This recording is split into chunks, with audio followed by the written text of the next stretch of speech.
How to know if a course is a WSQ course? Look out for this WSQ logo on the picture.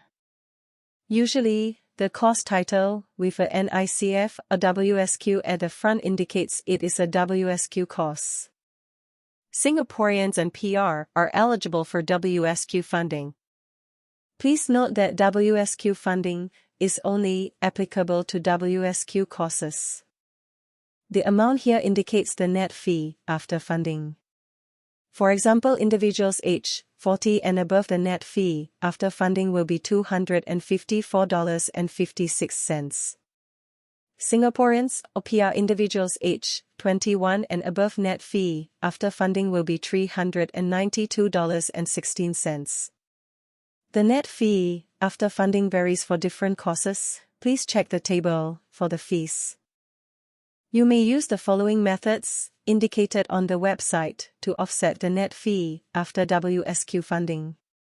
To register for the course, select your preferred date. After you have selected the dates, click on Register Your Interest and it will bring you to the next page. Click on Proceed to register.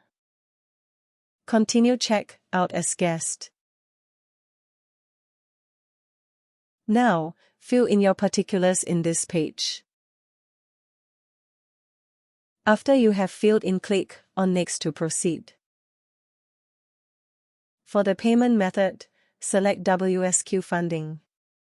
Click on Next. The order review will show the course fee before the WSQ funding. Please note that you do not need to make payment first if you are applying for the WSQ funding. Make sure to submit the course registration.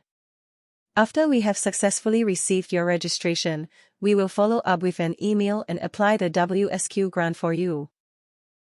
After the WSQ grant has been applied, we will send you an invoice for you to make payment.